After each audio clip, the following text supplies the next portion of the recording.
Hey everybody, it's your favorite girl, Imani, and I would like to welcome you all back to another episode of Brand Like a Girl, a podcast dedicated to providing you influencers, content creators, bloggers, entrepreneurs with the tools to run a successful brand on and offline. Okay, so I know I've been gone for a minute. I hope you guys haven't missed me too much, but I am back with another video. And if you've read the title above, today we are going to be talking about what it takes to be an influencer and how you too can become an influencer if that is of any of your interest. Okay, so I'm going to be sharing 7 tips on how you can be an influencer, a vlogger, or a blogger. But first I want to get into some of the hot takes just about what's going on in the world, what's going on in media, and what's going on in the news. So if you haven't been under the rock or under a rock, coronavirus is still very much real. I've been seeing a lot of people in the club. I've been seeing a lot of people out and about. I've been seeing people just doing a lot of stuff and they have not had on masks. People just haven't cared. And I just feel like that's so negligent and so ignorant to just continue going around when you can be asymptomatic or you can be a carrier and you're spreading that to other people. And then also people are just putting themselves in harm's way by being in public all willy-nilly. I just want people to take things into consideration. I understand people want to have a fun summer. I get all of these things. I know it's hot. I ain't trying to be a baddie, but honestly, like, we don't have a summer. Go to the beach with your family, put on a mask, just kind of do some low risk things. I feel like putting yourself in harm's way or putting others in harm's way is just it's just not fair. So I really just want y'all to wash your hands, put on a mask, and stay home. You know, just stay home, because this is going to bleed into 2021 if we're being quite honest, and it's honestly just changing the whole dynamic of a lot of things as we know as normal. And I don't want us to go back to the older normal that we had, not even just like with the virus in general, but some things do need to be brought to the light, and I definitely feel that this pandemic has brought a lot of things to light. So a lot of changes are definitely, you know, needing to be made. Also, if you have not been under a rock, you know, Black lives have always, you know, continued to be taken at a threatening and an alarming rate, just whether it's at the hands of senseless killings. I've, you know, witnessed on social media now a lot of Black women, a lot of Black children, a lot of Black bodies in general have been going missing, have been disappearing, have been becoming, you know, kidnapped. And, you know, I just want us to continue to stay vigilant, and I want us to continue to say the names of these individuals who have passed. So, you know, I'm going to be also providing some resources in the show notes as well as in the description on YouTube. So please be sure to sign some petitions, and please be sure to say their names. So please just rest in peace to Ryan Milton, Breonna Taylor, George Floyd, Rayshard Brooks, Elijah McClain, just to name a few. But the names, there are so many more names. And I'm so sorry, you know, I really am so sorry that they had to experience to experience that. And I don't have any more words, but I'm sorry. And if you are Black, I'm sorry that you've also had to consume such traumatic content as of lately. But we've been seeing a lot of traumatic things, depending on where you are regionally. But I know I've seen a lot of traumatic things. So especially via social media now, it has amplified a lot of these stories. So I wanted to give you all some 5 tips to help you realign yourself from over consuming just traumatic content, because this can be a bit much on your psyche, especially every day when you sign into social media. You're seeing a new video of someone dying, you're seeing a new video of a cop, you know, killing someone, you're reading a new story of something that's going on. So I just wanted to give you all some tips to kind of help you digest that content, or just to realign basically from that content. So number 1, I would say to rest, reflect, and to meditate.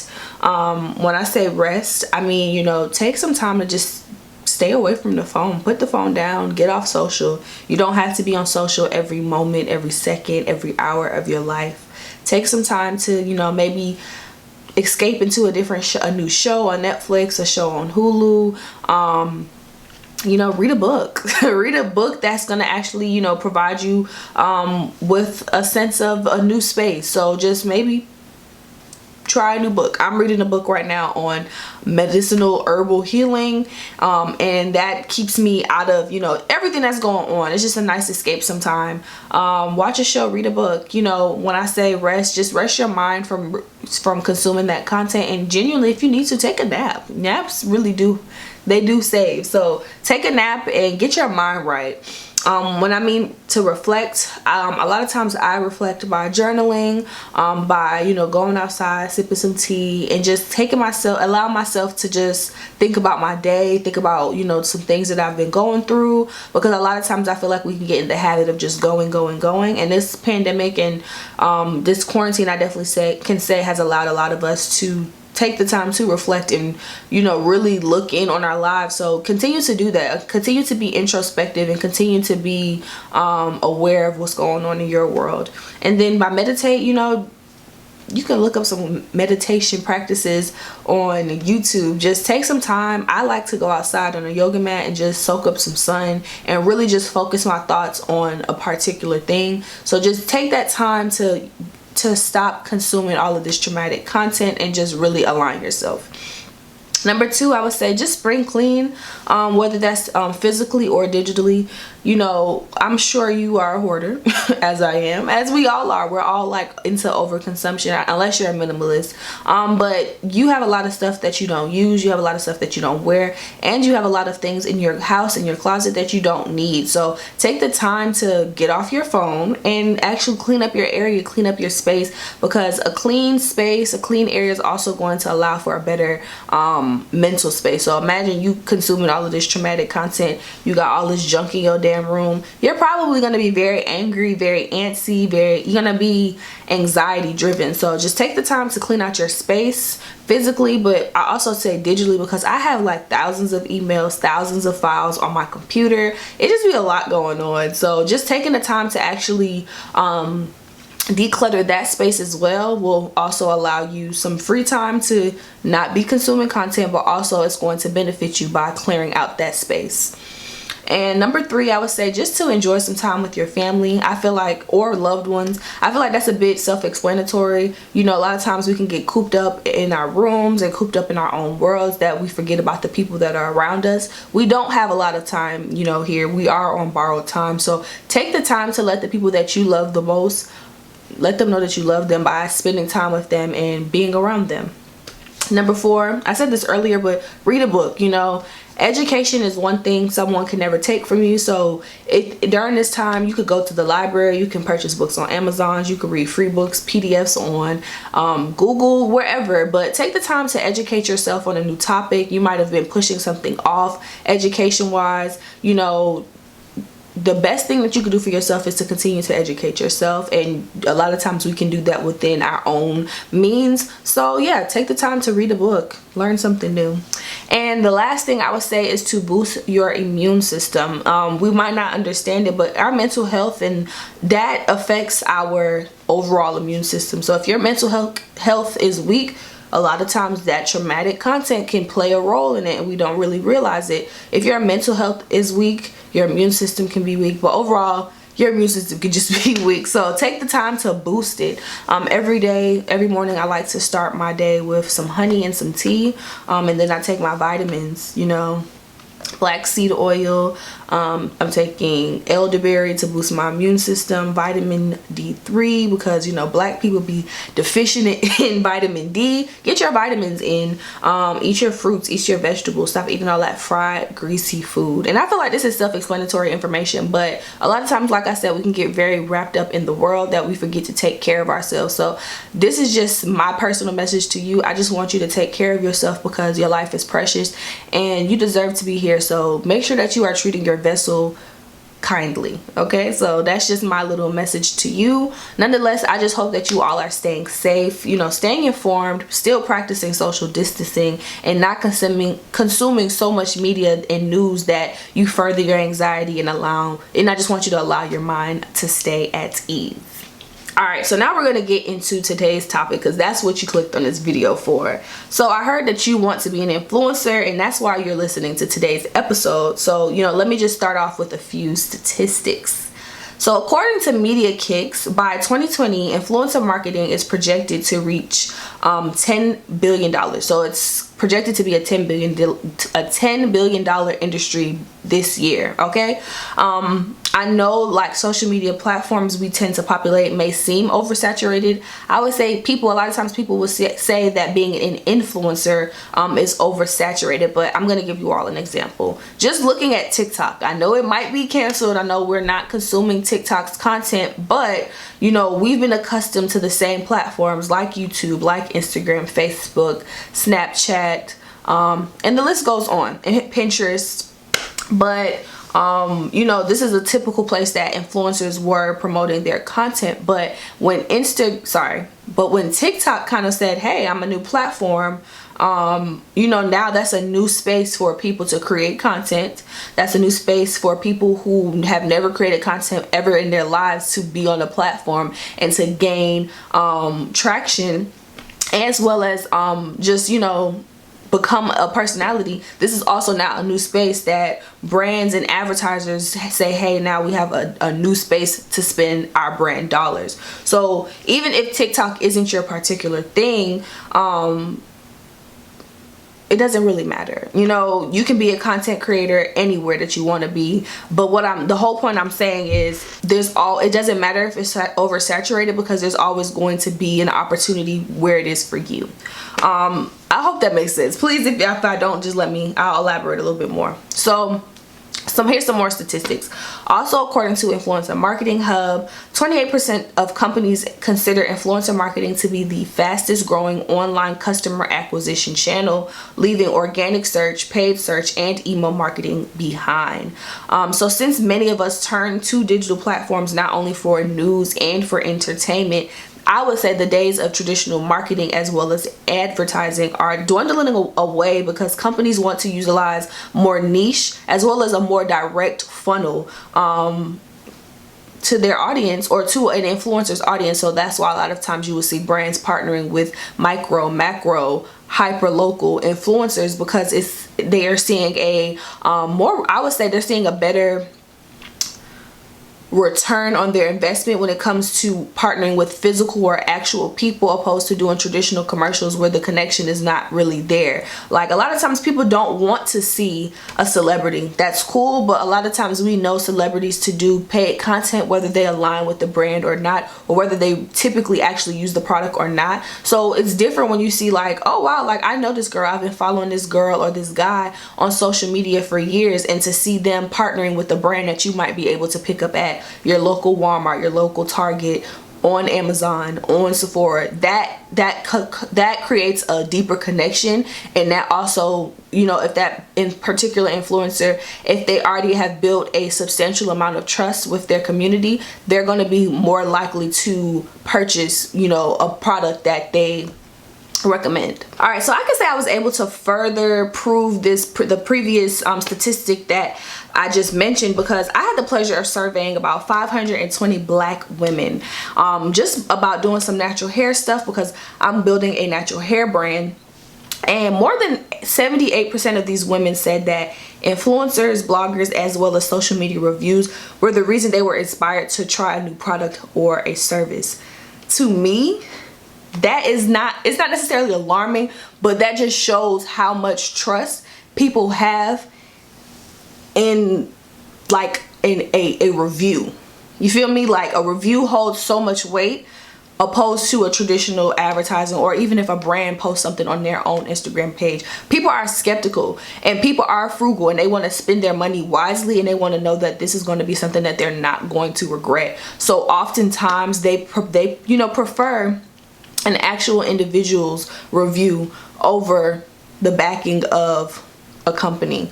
I will also say, as an influencer and as a consumer, I'd say the reason for this is because our audience typically recognizes that, influencers are just everyday people. Oftentimes, sometimes people get out of touch with reality and, you know, get a bit above themselves. And I definitely think it's perfect to be confident, but sometimes, you know, that's why a lot of times people have an issue with celebrities, because celebrities do feel entitled, or can seem as if they feel entitled to their fame and to, you know, the recognition and to opportunities, that they become out of touch with reality. And I would say with just being humble or having humility. So that's why sometimes people are just a little bit icky or iffy about celebrity. But yeah, it doesn't just seem like, you know, influencers have that celebrity status about them, and it just allows them to be more reliable and trustworthy with the community that they have built. So here are my 10 tips on anyone who is interested in becoming an influencer. So in today's tips, we're not really going to discuss too much about monetization or branding or anything like that. I'm kind of going to just graze over the basics, I would say, because I will be going a little bit more in depth about monetization, building a brand, all of those other things in some future episodes. But this episode in particular, I just wanted to give you all the basics, because structure as well as foundation is important.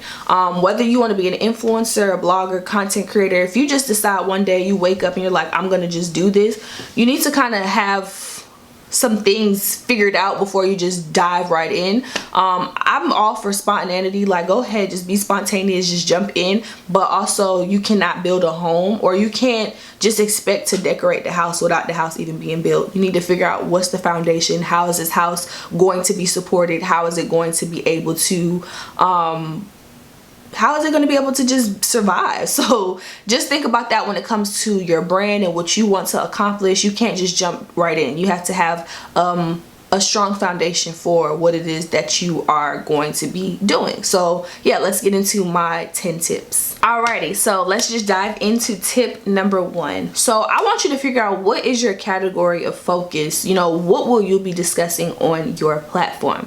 So when I first created my YouTube channel, that was back in like 2010, 2011. And at that time, my cousin and I, was very popular back then to do like parody videos and to create funny content, comedy content. So we knew that when we were creating our channel back then, that's the type of content that we wanted to create. That would be our category focus. However, as my platform has changed over the years and how I've kind of pivoted, I realized the type of things that I like to talk about are also a reflection of just my personal interests. So in high school, when I was creating content, it was more so focused on Black issues, racial issues, colorism. I would do a lot of beauty content, whether it be like getting ready for prom, whether it be me showing people how I actually styled my natural hair, or just makeup videos as well as vlogs. So my category focus was more so, I would say, beauty related as well as lifestyle related.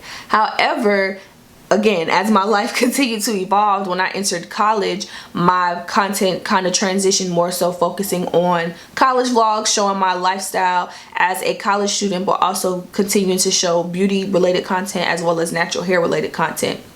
And then again, now that I am no longer in college, and again, I'm evolving, my content is more so focused now on influencer marketing, blogging, branding, entrepreneurship, still natural hair, still beauty, but now with a little bit of a twist. So I would say, you know, figure out what it is that you want to focus on your platform. I have a lot of different, you know, influencer friends. We might seem like we're in the same world, but they might be focusing on completely different things. Like Casey Aaliyah, she's definitely a natural hair blogger, but she does talk a lot about self-care. She has a lot of beauty tips, you feel me? So that's her category focus, more so on self-care, beauty tips, as well as natural hair. I like Sweet Potato Soul. She is a YouTuber here. She talks about veganism while being Black and just different recipes. So I would say for you, just sit down and figure out what it is that you want to focus on when it comes to your channel, so that your content is consistent. You know, you don't want to be, I mean, you can be all over the place. That's completely fine, because a lot of times you do have to figure out what it is that works best for you and what works best for your audience, because you might say, hey, I want to be this type of an influencer, and your audience be like, girl, we did not ask for that. So, you know, it's fine to test out different things and see what works best for you, but having a general idea of the type of content that you want to focus on will be very beneficial to you. So that's my step number 1, or my tip number 1. So tip number 2, and this is going to take some time, so don't always feel super rushed to find this, but understand the importance as well as the significance of having this. So try to master a niche, okay? A niche is a very particular, very specific type of area of interest, or I would say segment, when it comes down to marketing or when it comes down to your overall and general brand.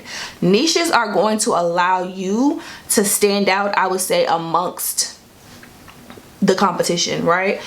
It's your differentiator, it's your competitive edge, and it's honestly going to be what makes, you know, people continue to come to you, because they're gonna be like, wow, she's doing things, or he's doing things just a little bit different than other people are doing. And it's gonna just allow people to be like, wow, okay, that's different. A lot of times people think that a niche is as simple as, you know, creating content that's beauty content. Beauty is such a huge market. You know, beauty can be natural hair, beauty can be skincare, beauty can be makeup, beauty can be a lot of different things. It's very general and it's very broad. But when you get more specific, like being a natural hair influencer who is a mother, you know, that makes things a little bit more specific, and that allows you to work with a little bit more tailored brands. Because hey, say you are a natural hair influencer who's also a mom, you're more than likely going to be working with brands who sell, like, I don't know, stretch mark cream, or who sell, you know, specifically they have hair care brands or hair care lines that are for children.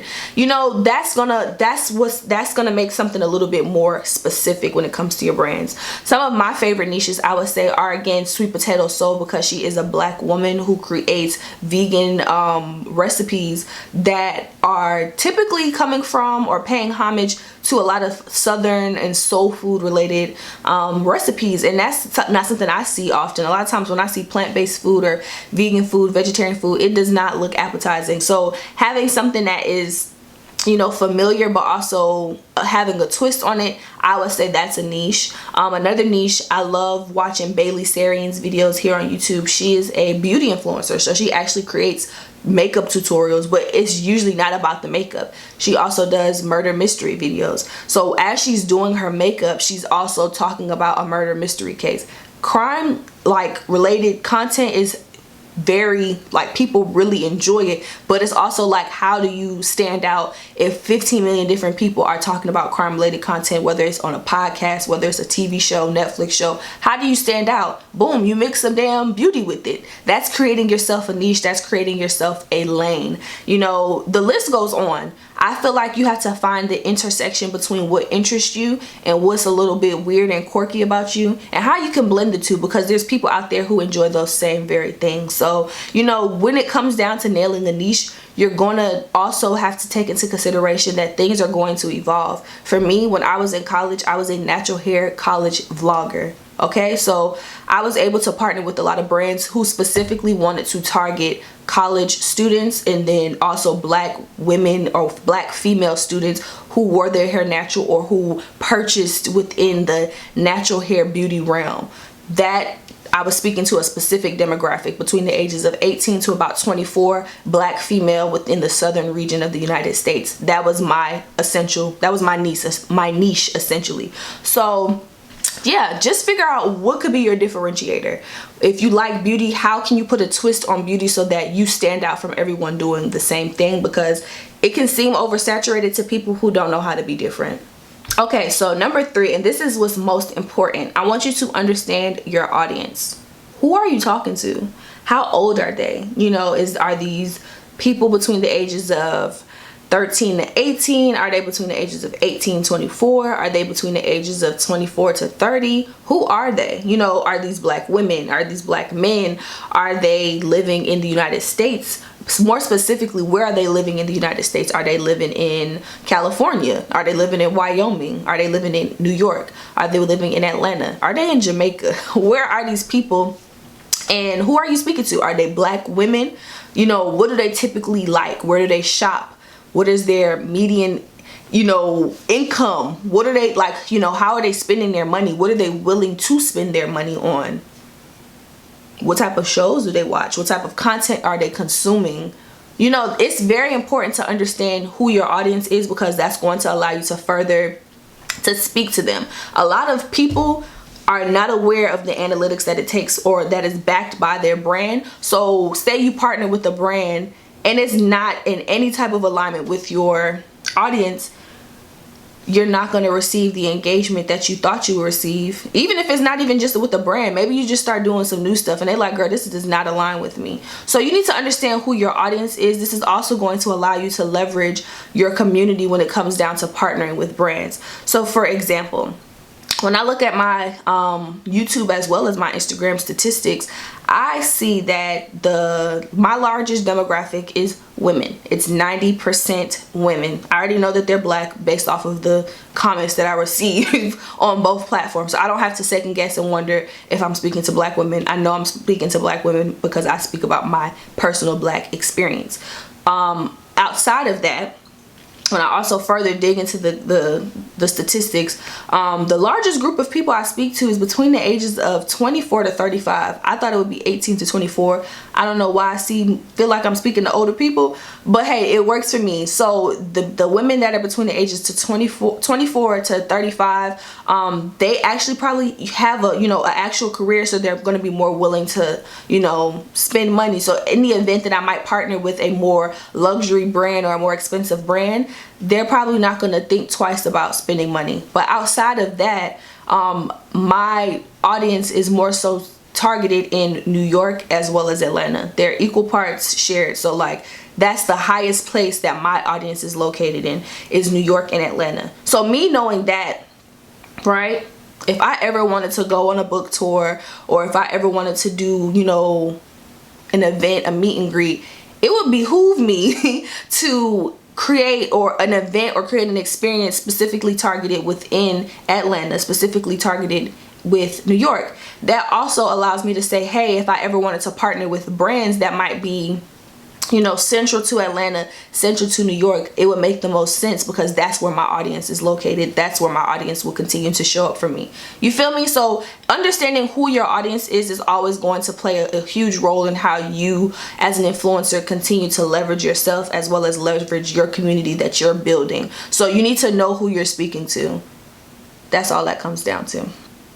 All right, so when it comes down to knowing your audience, what's also going to be important is understanding what social media platform is best for you. All social media was not created equally. We have a lot of different platforms just based off of different needs. When it comes to Snapchat, that's a more bite-sized experience when it comes to content, and I would say that younger audiences prefer that type of content. They like shorter, simpler, sweet content. I grew up on Snapchat. I grew up with content like Vine. Vine was 6 seconds. So how can you make somebody laugh in 6 seconds? A lot of times people will say younger generations have a very short attention span, so how can you keep people engaged for 6 seconds and less? That's why I will also say that TikTok is very successful amongst the younger demographic because it is bite-sized content. Also, I would say that music plays a huge role in why TikTok is a success because kids like to dance. Growing up, I was cranking that Soulja Boy. I was on YouTube trying to figure out how to crank that Batman.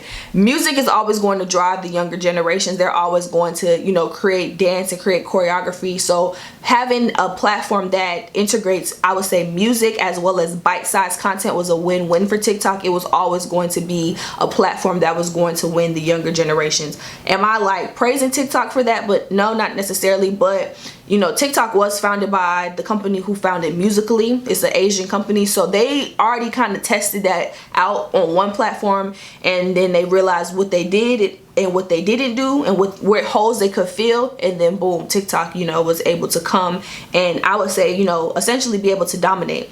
Nonetheless, Facebook, if you are someone who is trying to create a rapport with an older generation, Facebook would be your best bet. Facebook has a lot of women, has a lot of moms, and it has a lot of people who are willing to spend money and people who are typically between the ages of 25 and a little bit older. So if that is an audience that you're trying to reach, Facebook will be your best bet.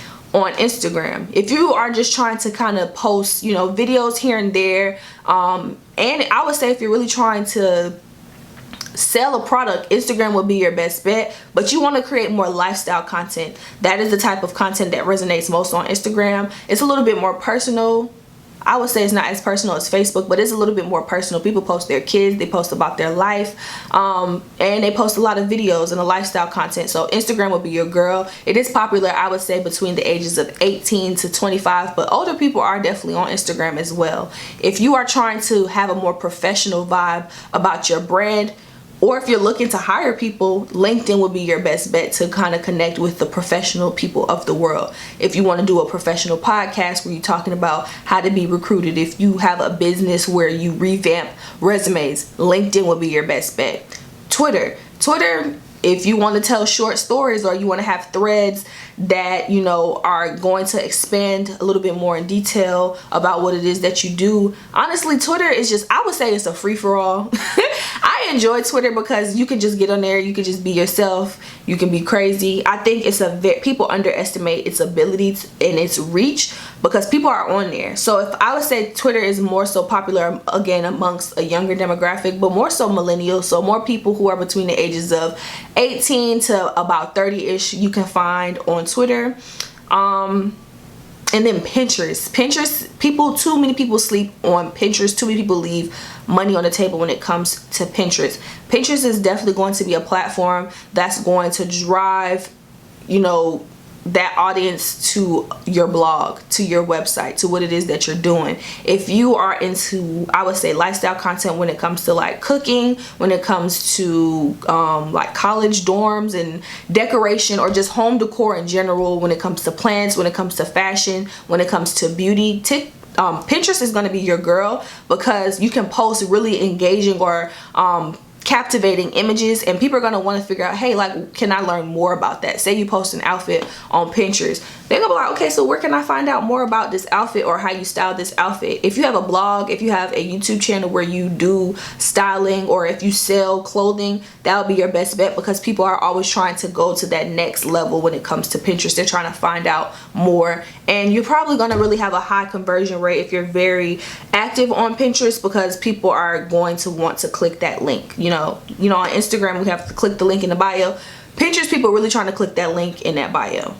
Nevertheless, like I said, all social media is not created equally, so you don't need to be on every single social media platform. When I first started out, I thought I had to be on Facebook, YouTube, Pinterest, Instagram. I thought I had to be everywhere. I was pretty successful on Facebook. I was able to like gain my profile to about 15,000 followers, like within a summer. But I realized Facebook just did not have my heart.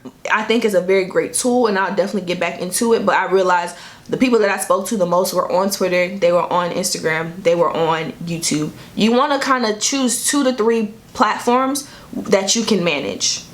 It's very important that you're able to manage because, again, I got on Facebook and then I kind of just dwindled away. So it's like I built up that platform, but I didn't keep it consistent. I wasn't able to keep up that momentum. So I think it's very important that you just say, hey, what can I manage, and where am I going to see the best engagement, and where do you think that you'll see the best investment of your time on those particular platforms? So find about 3 platforms that you feel that you know will work best for you and try to gain a following there. You don't have to do everything at one time. I think it's important to say, hey, maybe you choose 2. So maybe you choose Instagram and you choose YouTube, and you just build your platform on YouTube, and you telling everybody, hey, make sure you follow me on Instagram. It's important that you have a call to action, allowing people to know where they can find you, because some people might be only on Instagram, some people might only be on YouTube. So you want to make sure that you meet people where they are, but you don't overextend, or don't overextend yourself, overexert yourself to a place where you're not even able to manage what you're doing.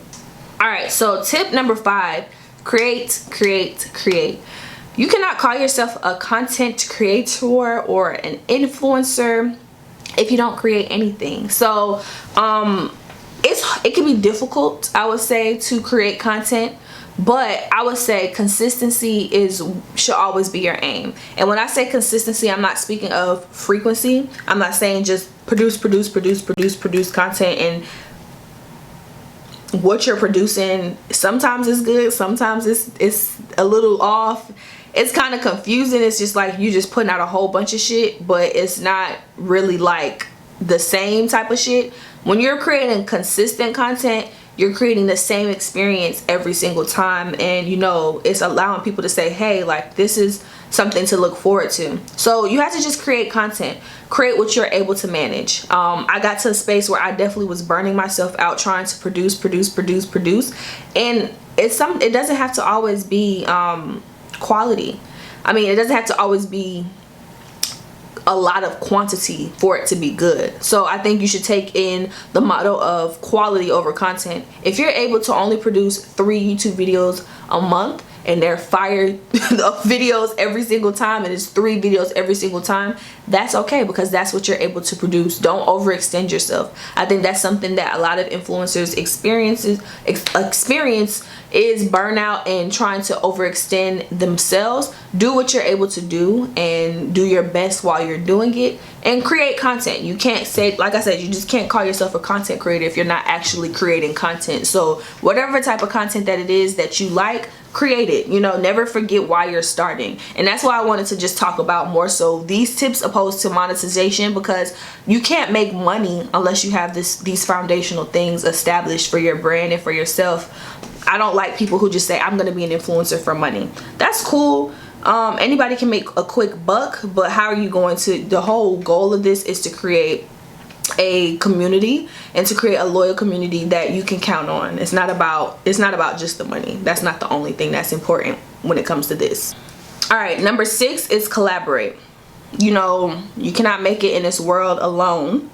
My favorite, I would say, example when it comes to collaboration is when I think about my favorite artists. I love, you know, music, and it's amazing to see, you know, when another artist collaborates with another artist or helps a up-and-coming artist in their career by collaborating with them on a song. I feel like that same rule applies when it comes down to content creators. We have to continue to work with each other. Not everybody is going to always want to work with you, and that's okay. You know, that's you don't have to work with everybody. I think it's important that you find yourself in alignment with people who have similar morals, similar values, and similar goals when it comes to the content that you're creating. So when, you know, say somebody has 100,000 followers or subscribers on YouTube, and you know, you like, okay, like, not even about the followers, but like, I like your vibe, I think you're cool, let's collaborate. That's going to be bringing 2 different types of audiences together, and it's going to allow those 2 to blend. That's, you know, that's really the goal, is to bring attention to both parties that are involved, exposing my audience to your audience, or exposing my audience to you and you exposing your audience to me, in the hopes that, you know, we can gain audiences from that collaboration. That's something that's similar to even when it comes down to collaborating with brands. The reason brands want to collaborate with influencers is, again, to reach that specific audience. So you collaborating with a brand, they're having access to your community, and having, so that your community can have eyes on them. The same thing applies to collaborating with individuals within your niche, within your industry, within your category. You just are allowing more exposure to both the audience as well as the individuals who are collaborating. I hope that makes sense. Collaboration is key. You can't get anywhere in this world by yourself. I stress that so much. Just, you know, have discernment and ensure that you all's values align. Number 7, I would say video is king. So many people underestimate that. You know, quality video is going to be, it's just going to get you the things that you need. It's going to, I feel like video is like movie. You know, people, it's one thing to read a book, but it's another thing. It's one thing to read a book and to imagine what it could look like, or can imagine that scenario, but it's one thing to actually visually see it. So that's why video is always going to remain supreme when it comes to content creation, because people want to see how it's done. Some people can listen and say, hey, that makes sense. Some people can read and say, okay, that makes sense. And then a lot of times when you're able to visualize and conceptualize that, and further just have an explanation of what's going on, it makes it a whole different experience.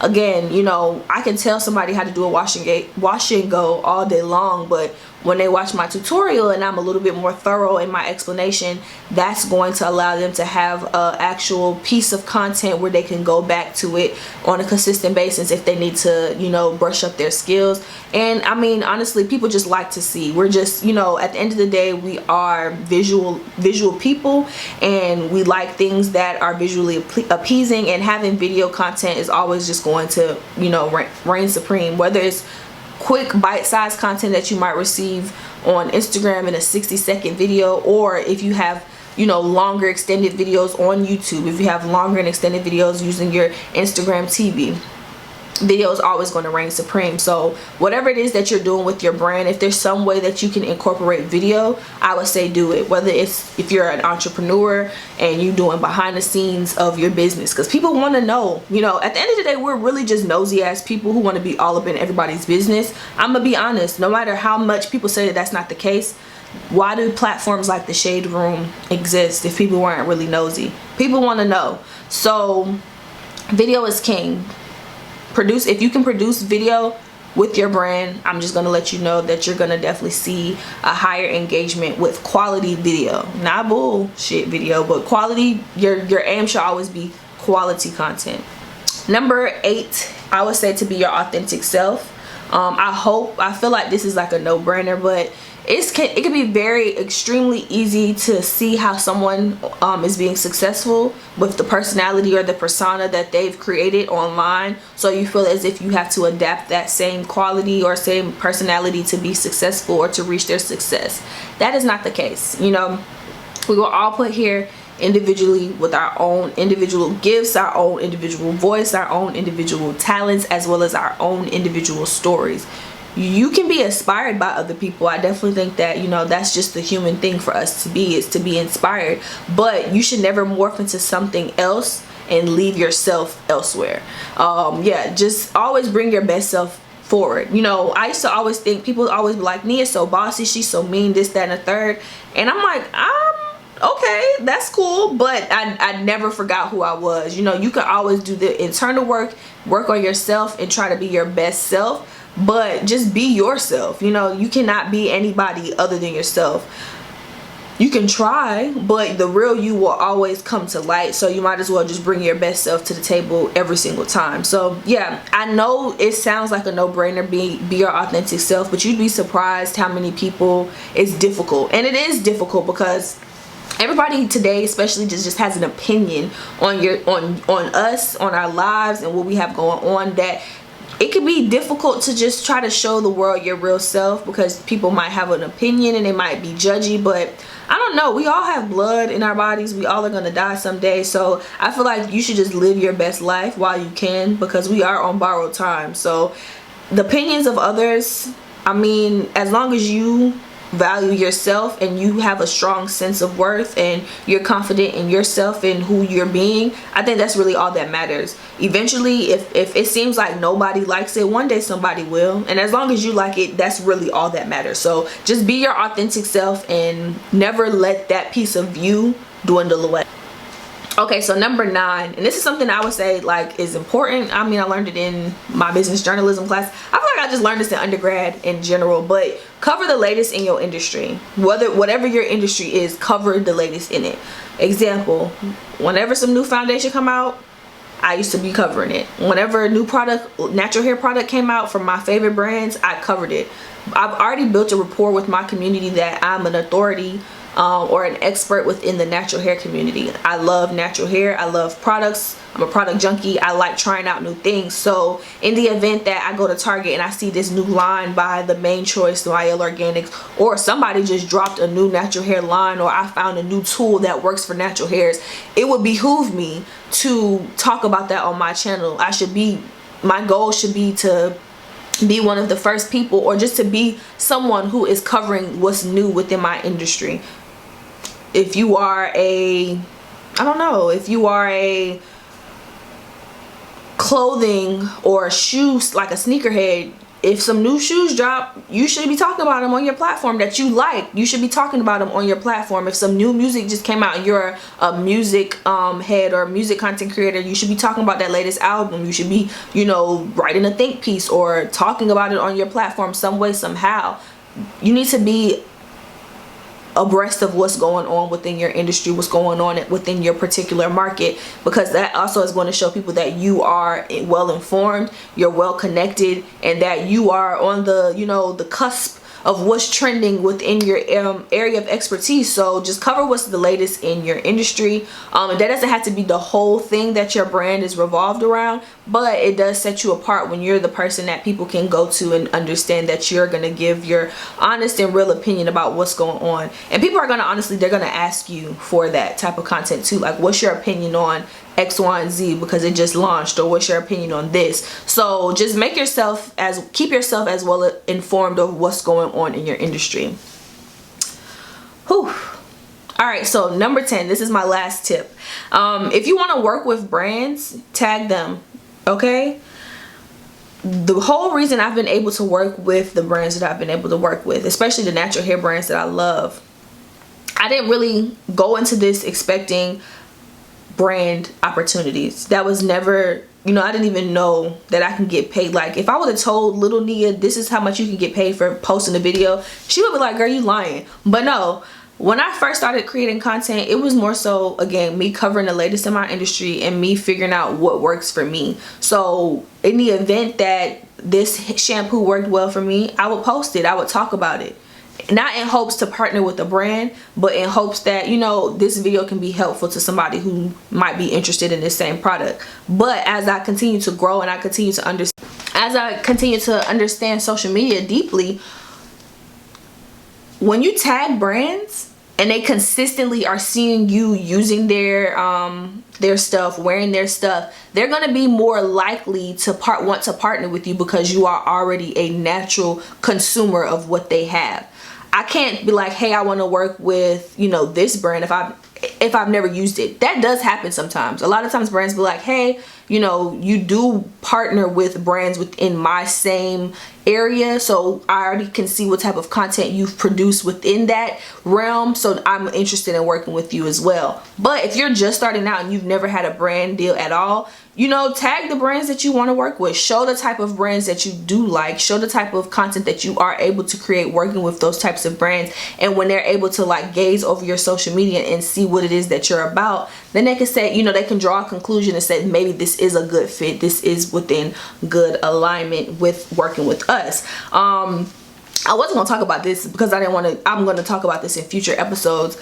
But just also understand, as an influencer, the goal is not brand deals. It's not sponsorship.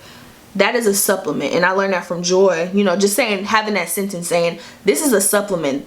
Brand deals and sponsorships is supplemental income. As an influencer, your goal is to create a business plan or a business model that you are able to sustain by your content, by the wealth of knowledge that you have. That's why you see so many influencers turning into entrepreneurs, where they're creating courses or digital physical products so that they have they're building wealth, or they're generating revenue from themselves and not solely relying on sponsorships and brand deals, because they can be inconsistent. Sponsorships and brand deals can be very inconsistent unless you've already built a rapport with the brand and you tell them, hey, I'm only going to work with you if you want to do something long term. But then again, you still want to build out multiple sources of income. So if you can say, hey, I'm able to make money from my Google AdSense revenue, I actually also have a physical product that I sell, and then I also can sell, or I'm partnering with 2 brands this month. You know, if you don't even if you weren't partnering with 2 brands this month, you still have 2 incomes that you're able to get without the brand deal. So the goal should always be to have multiple wheels turning for you, not just relying on one sole wheel. So as I mentioned, yeah, those are my 10 tips. In the future episodes, we will be diving more into monetization, securing brand partnerships, as well as, you know, just monetizing your talents and growing your brands. But I just want you all to know that it is important to crawl before we ball and just establish, you know, the framework of your brand. You can't secure brand partnerships and soar for super influencer status before you even establish what your brand is going to be about.